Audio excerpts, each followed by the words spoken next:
जब भी ज़मीर और ज़र्फ का सौदा हो दोस्तों, जब भी ज़मीर और ज़र्फ का सौदा हो दोस्तों, कायम रहो हुसैन के इनकार की तरह। तो क्या आर्टिकल 25 मेरा चला गया, आर्टिकल 26 चला गया, आर्टिकल 14 चला गया, 15 चला गया, 29 चला गया?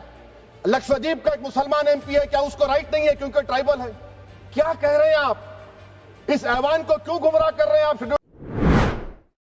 स्पीकर सर, मैं ये वक्फ तरमीमी बिल की मुखालिफत में खड़ा हुआ हूं। किसी एक शायर ने बड़ा अच्छा कहा था, जब भी ज़मीर और ज़र्फ का सौदा हो दोस्तों, जब भी ज़मीर और ज़र्फ का सौदा हो दोस्तों, कायम रहो हुसैन के इनकार की तरह। सर, ये वक्फ तरमीमी बिल भारत के गयूर मुसलमानों के ईमान पर, इबादत पर एक हमला है। नरेंद्र मोदी की हुकूमत ने इस मुल्क की सबसे बड़ी अक़लियत के खिलाफ एक ऐलान जंग कर दिया, और ये जंग ना सिर्फ मेरे जिस्म पर है, बल्कि मेरी आज़ादी पर, मेरी समाजी और माशी मार्जिनलाइजेशन पर है, मेरी शहरियत पर है, मेरे मदरसे, मस्जिदों, खानखाहों और दरगाहों को निशाना बनाया जा रहा है। और ये हुकूमत सच्चाई को नहीं बयान कर रही है कि ये तरमीमी बिल से मुसलमानों का तहफ़्फ़ुज़, तरक्की और गुर्बत का खात्मा होगा। ये सरासर झूठ है। सर, अगर आप आइन के आर्टिकल 14 को देखेंगे तो उसमें लिखा हुआ है इक्वल प्रोटेक्शन। अब आप देख लीजिए सर कि हिंदू, सिख और जैन को और बौद्ध को उनके एंडोमेंट में तहफ़्फ़ुज़ मिलेगा, क्योंकि उनका एंडोमेंट बाय यूजर बरकरार है और उनका एडमिनिस्ट्रेशन उनके हाथ में होगा। कि गैर हिंदू या गैर उनके मजहब का आदमी दान भी दे सकता है उनके लिए, और एंडोमेंट बोर्ड का तहफ़्फ़ुज़ भी मिलेगा, क्योंकि उसके ऊपर ओवरराइडिंग क्लॉज अप्लाई नहीं होगा, लिमिटेशन का कानून उस पर अप्लाई नहीं होगा। उसके बरक्स ऑपोजिट आप देख लीजिए, मुस्लिम वक्फ को वक्फ बाय यूजर निकाल दिया गया। एक मुस्लिम वक्फ की जायदाद पर कब्जा होगा, लिमिटेशन लगेगा, तो जो एनक्रोचर है, जो खाबिज है, वो रातों रात मालिक बन जाएगा और एक गैर मुस्लिम वक्फ बोर्ड को एडमिनिस्टर करेगा। ये आर्टिकल 14 के इक्वल प्रोटेक्शन का वायलेशन। अब आर्टिकल 14 में सर इक्वालिटी बिफोर लॉ भी है, और उसका कैसा वायलेशन हो रहा है कि कोई आर्बिट्ररी स्टेप नहीं ले सकता, और कोई भी ऑफिशियल किसी भी तरीके से गलत आर्बिट्ररी फैसला नहीं लगा। यहां पर आप एक डेजिग्नेटेड ऑफिसर को रखकर वो फैसला लेगा कि ये जायदाद वक्फ की है, गवर्नमेंट की है। क्या ये प्रिंसिपल्स ऑफ नेचुरलिटी के खिलाफ नहीं है, जिसका तकर्रुर एग्जीक्यूटिव करती है? ये हमारे theory of separation of powers, Bharat के आइन का बेसिक स्ट्रक्चर का हिस्सा है। क्या इसका वायलेशन नहीं है?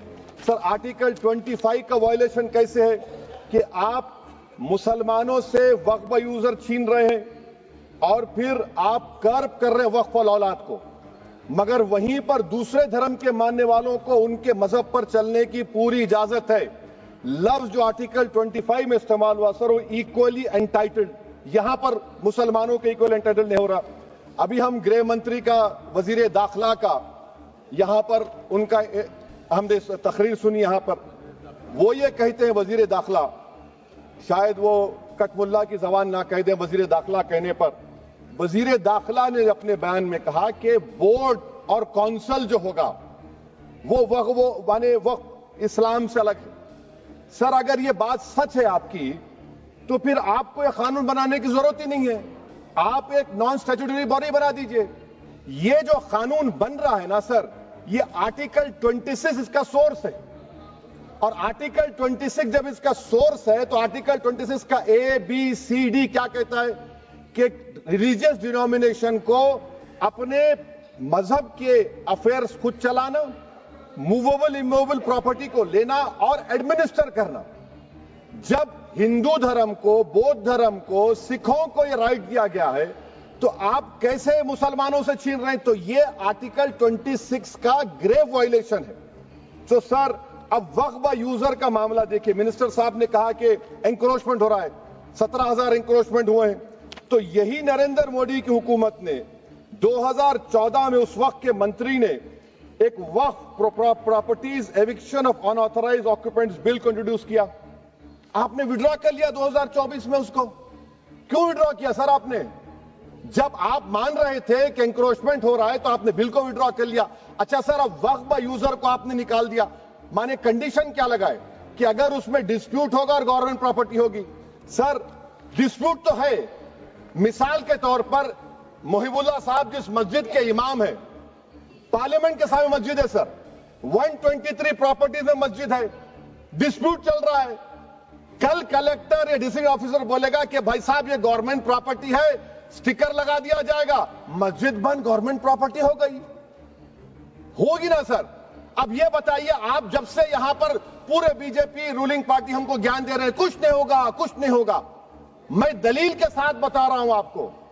ये मस्जिद दिल्ली गवर्नमेंट बोलती हमारी है, वक्फ दिल्ली वक्फ बोलता हमारी है, तो सर वक्फ बाय यूजर, अगर मैं अपनी गवर्नमेंट के खिलाफ वक्फ बोर्ड वक्फ बाय यूजर इस्तेमाल नहीं करेगा तो क्या है सर। अच्छा, ये अमेंडमेंट जब हो जाएगा तो मुझे कहने दीजिए सर, सिर्फ प्राचीन मंदिरों की हिफाजत होगी, मस्जिदों की नहीं होगी। अब सर आप आ जाइए, अगर डिस्प्यूट मेरा एंशिएंट मॉन्यूमेंट से वक्फ का, एक मिसाल दे रहा हूं, दिल्ली में 172 वक्फ प्रॉपर्टीज एएसआई कंट्रोल में है, मैं तो हार ही गया वो, क्योंकि मेरे पास डॉक्यूमेंट नहीं है। आप कह रहे हैं कि डॉक्यूमेंट चढ़ाओ, अगर मेरा गवर्नमेंट से डिस्प्यूट चल रहा है मैं तो क्लेम ही नहीं कर सकता, क्योंकि आप जज बनेंगे, आप ही फैसला करेंगे, और जब तक आप फैसला नहीं करते वो वक्फ की प्रॉपर्टी नहीं होगी। वो प्रोविजन डाल दिया आपने। अच्छा, अगर मेरा डिस्प्यूट एनक्रोचर से होगा सर, तो एनक्रोचर में तो आपने तो 107 को डिलीट कर दिया, आप रातों रात खाबिस को, एनक्रोचर को मालिक बना रहे हैं। सर मैं ये पूछना चाहता हूं आपके जरिए हुकूमत से, एक मुंबई में एक बहुत बड़े दौलतमंद है, खोजा बरादरी का यतीम खाना था, उन्होंने 2004 या 5 में 22 करोड़ में खरीद लिया। वो केस सुप्रीम कोर्ट में कि आप उनको मालिक बनाना चाहती है लिमिटेशन एक्ट अप्लाई करके, हमको बताइए, हम जानना चाह रहे हैं। और सच्चर कमेटी ने सर 2007 में कहा कि दिल्ली के 123 प्रॉपर्टीज की मार्केट वैल्यू 6000 करोड़ की। आज हम 2025 में आ गए, क्यों आप उन प्रॉपर्टीज के खिलाफ पड़े हुए? 1976 में उस वक्त के वजीर आजम इंदिरा गांधी लेटर लिखा, इसको आप दे दीजिए, मगर आप उसको मानने को तैयार नहीं है। तो सर और एक जो झूठ फैलाया जा रहा है, management empowerment efficient development, sir this bill takes any management from the hands of Muslims, disempowers the waqf in comparison to any other stakeholder, takes away the efficiency of administration and hampers development. Waqf disempowerment in the name of efficiency, inefficiency is being created. The progress of development from pre-independence till today is sought to be destroyed. Sir अभी हमारे home minister साहब ने फजल पुकाया case का जिक्र किया। Sir मैं आपसे गुजारिश करूंगा कि होम मिनिस्टर जरा अच्छे लोगों को रखकर इंफॉर्मेशन ले। फजल पुकाया का ऑबिटर क्या है? इट इज ऑबिटर, वो रेशो डेसेंडेंटाई नहीं है जो आपने कहा है। अच्छा सर, शेड्यूल ट्राइब के बारे में कहा, क्या शेड्यूल ट्राइब में मुसलमान नहीं होते? शेड्यूल कास्ट में नहीं होता मुसलमान, शेड्यूल ट्राइब में मुसलमान होता। तो क्या आर्टिकल 25 मेरा चला गया, आर्टिकल 26 चला गया, आर्टिकल 14 चला गया, 15 चला गया, 29 चला गया? लक्षद्वीप का एक मुसलमान एमपी है, क्या उसको राइट नहीं है क्योंकि ट्राइबल है? क्या कह रहे हैं आप? इस ऐवान को क्यों गुमराह कर रहे हैं आप शेड्यूल ट्राइब के नाम पर? सर और एक चीज जो आपको बता रहा हूं सर, अब आप जब आर्टिकल 26 से मेरा सोर्स है, तो आप सेंट्रल वक्फ काउंसिल में 22 में से 10-11 आप नॉन मुस्लिम को बना सकते हैं, रिलीजन न्यूट्रल आपने कह दिया। और आप बनाएंगे, क्यों बनाएंगे आप? स्टेट वक्फ बोर्ड में 7 नॉन मुस्लिम होंगे और 4 मुसलमान, क्यों होंगे? क्योंकि आप लॉ में 95 में डायरेक्ट मैनेजमेंट में ले सकते हैं 5 साल के लिए। आप वक्फ बाय यूजर को आप कलेक्टर डिस्ट्रिक्ट ऑफिसर बोलेगा ये वक्फ की प्रॉपर्टी नहीं है, तो वो वक्फ बोर्ड खामोश बैठ जाएगा, कुछ एक्शन ही नहीं लेगा, क्योंकि वो आपके प्यादे हैं। अच्छा, जब आप नॉमिनेट करेंगे सर मैं मोदी गवर्नमेंट के खिलाफ नो कॉन्फिडेंस ला सकता हूं, मगर वक्फ बोर्ड का चेयरमैन जो नॉमिनेट होगा उसके खिलाफ नो कॉन्फिडेंस नहीं ला सकते, हम बिल्कुल नहीं ला सकते। क्या मजाक है बताइए आप? ये डेमोक्रेसी है। नॉमिनेट भी स्टेट गवर्नमेंट करेगी, वो अगर डिक्टेटर बन जाएगा जैसा आज भारत में हो रहा है तो वो भी नहीं हटेगा। कम से कम यहां पर तो इलेक्शन है, वहां पर तो आप 5 साल झेलते रहो उसको। अच्छा सर, अब ये जो क्लॉज 11 और क्लॉज 9 आप 16AA से देखिए, where the qualification of the members of the board has been limited only to 3 categories contained in 14(1)(c). Intention is very clear that the majority is to be packed with non-Muslims. So who will defend my interest, sir? if I cannot depend on the state Waqf board, central Waqf council, which are going to comprise non-Muslims, this in itself is a clear violation of Article 26, 14 and 15, sir. अच्छा sir, CO पहले 95 act में था कि word मुस्लिम, आपने गायब कर दिया उसको। अरे आखिर क्यों इतनी नफरत है आपके लफ्ज मुसलमान से? अच्छा फिर क्या कह रहे हैं आप कि ये भी आर्टिकल 26 का वायलेशन है। सब जितने हिंदू धर्म के प्रॉपर्टीज है, सिख धर्म के, बौद्ध के हैं और आपके जैन के, वहां पर उन्हीं के मजहब का ऑफिसर होगा। और कहां पर नहीं होगा? वक्फ बोर्ड में। Waqf board is a pure religious institution, इसको समझने की जरूरत है। तो आप ये कर दे रहे हैं सर। अच्छा सर, आप देखिए, अब आप आ जाइए ये ट्राइब्यूनल पर। मुझे समझ में नहीं आया सर कि हमारे होम मिनिस्टर वजीर दाखिला ने क्या कह दिया कि 2013 का जो कानून है वो नहीं बनता तो हम नहीं लेके आते। मैं बड़े अदब के साथ उनसे पूछना चाह रहा हूं कि क्या उस वक्त राजनाथ सिंह साहब, अडवाणी साहब, हमारी लेट सुषमा स्वराज, ये बड़े बड़े नेता यहां बैठे थे? आपने यूनानिमस उस कानून को पास करवा दिया। कीर्ति आजाद थे उस वक्त, अब यहां बैठे हैं वो टीएमसी में। तो क्या आप गलत थे या वो गलत थे? हमको बता दीजिए, आप बता दीजिए। क्योंकि अगर अडवाणी आपके लिए बहुत बड़ा नेता है, मेरे लिए नहीं हो सकते, आपके लिए आपने पद्मश्री दिया उनको। मोहतरमा सुषमा स्वराज की जबरदस्त तकारीर का मैं कायल हूं, वो बैठकर उस 2013 को यूनानिमस पास कर दिए। मुझे कंफ्यूजन है कि क्या अमित शाह, नरेंद्र मोदी बड़े हैं या अडवाणी बड़े हैं? आपके लिए आप तय कर लीजिए। अच्छा सर, आपके tribunal sir, railway Clements tribunal, NGT tribunal, income tax, वैसे 14-15 ट्राइब्यूनल, हिंदू एंडोवर का ट्राइब्यूनल, सबका अपील नहीं होती, रिव्यू होता है। गृह मंत्री सरकार कह रही है कि नहीं, रोक दिए, रोक लगा। कैसे रोक लगाते हैं? रिव्यू और अपील में तो फर्क होता है ना सर।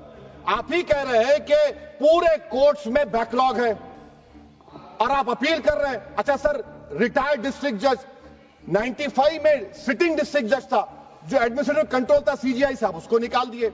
अच्छा सर, अब आप अभी हमारे मंत्री साहब ने कहा trust, sir Shri Sai Baba trust 2004, वो ये कहता है जो ऑफिसर उसमें काम करता है उसको साई बाबा का डिवोटी होने चाहिए और उसको डिक्लेरेशन लिख के देना पड़ेगा।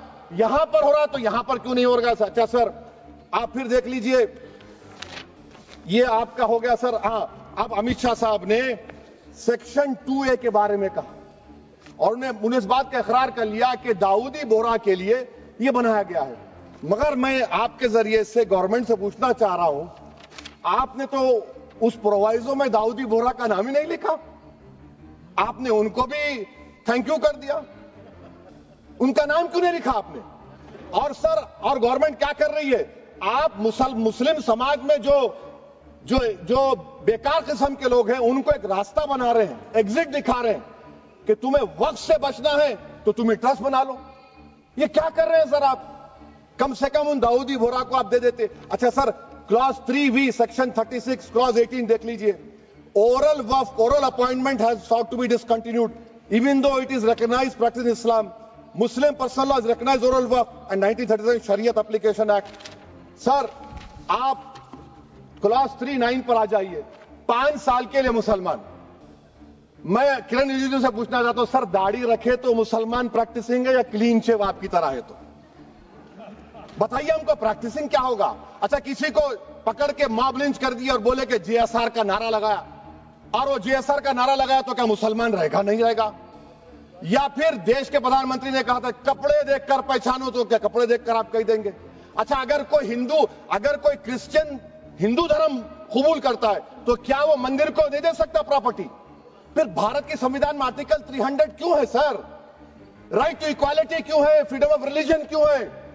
5 साल कहां से लाएंगे? अच्छा सर, और एक चीज सर, और एक चीज मैं आपको बोल के खत्म कर दूंगा सर।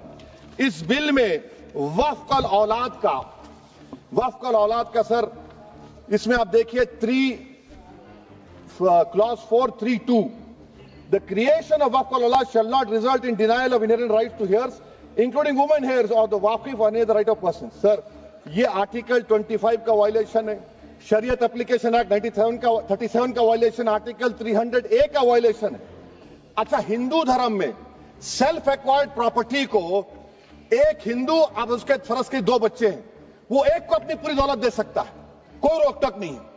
वो कहेगा नहीं मैं घर के बच्चों को नहीं दूंगा, मोहल्ले के गरीब को दे दूंगा, वो भी कोई रोक टोक नहीं है। वहां पर आपको बच्चों की फिक्र नहीं है। जब मैं अपनी प्रॉपर्टी को अल्लाह को मालिक बनाकर दे रहा हूं, आप कह रहे बच्चों की फिक्र नहीं है। इतनी मोहब्बत आप बिल्किस बानो से दिखा देते तो आपके लिए दुआएं देती आपके लिए। तो सर आप दूसरी बात आप देख लीजिए सर, आखिरी बात कहकर मैं अपनी बात को मुकम्मल कर रहा हूं सर। नहीं खैर मैं मुकम्मल कर रहा हूं। स्पीकर साहब बहुत टाइम दे दिए। सर आप देखिए इसमें अमित शाह साहब बोले कि इतनी प्रॉपर्टीज का कब्जा हुआ, चोरी हुई, ये हुआ। सर क्लास 2652A सेक्शन, अगर कोई प्रॉपर्टी बेचता है 2 साल की सजा थी, आपने क्या कर दिया, उसको 6 महीने कर दिया। नॉन बेलेबल था, आपने बेलेबल कर दिया। सेक्शन 40 की बात करते हैं। सेक्शन 40 में सर हमको जो ज्वाइंट वर्किंग कमेटी का जो नोट्स दिए, उसमें मिनिस्ट्री ऑफ माइनॉरिटी अफेयर्स ने कहा कि 30 साल में 515 केसेस सेक्शन 40 के और सिर्फ 8 लोग कोर्ट को गए। वक्फ यूजर का कानून तेलंगाना आंध्रा में है, सेक्शन 40 का कानून तमिलनाडु 63 है, आंध्र प्रदेश में 43 है। और सर आप डायरेक्शन दे रहे हैं। अच्छा क्लॉज 4218B देखिए सर, आप रूल बना रहे हैं, कोऑपरेटिव फेडरलिज्म के खिलाफ है, इतना रूल बना रहे हैं। और आखिर में सर मैं आपको बताना चाह रहा हूं स्पीकर साहब, ये बिल का मकसद सिर्फ मुसलमानों को जलील और रुस्वा करना है, मुसलमानों को दूसरे दर्जे का शहरी बनाने का इनका मकसद है। सर अगर आप हिस्ट्री को पढ़ेंगे तो महात्मा गांधी उस वक्त के व्हाइट अफ्रीका में सफेद फार्म अफ्रीका के कानून को महात्मा गांधी ने कहा था कि ये मेरा कॉन्शियंस उसको मानता नहीं है, मैं इस कानून को कबूल नहीं करता हूं। तो महात्मा गांधी ने क्या किया, उन्होंने उस कानून को फाड़ दिया। तो मैं गांधी की तरह इस कानून को फाड़ता हूं। ये अनकॉन्स्टिट्यूशनल है सर। इस देश में झगड़े पैदा करने का काम बीजेपी करना चाहती है मस्जिद और मंदिर के नाम पर, इसीलिए मैं इसका कंडेम करता हूं। और मैं आपसे गुजारिश करता हूं कि मैंने अपने 10 अमेंडमेंट दी है, आप इसको कबूल करिए सर, मुझे बोलने का मौका दीजिए और उस पर डिवीजन का मैं डिमांड भी करूंगा। Thank you sir.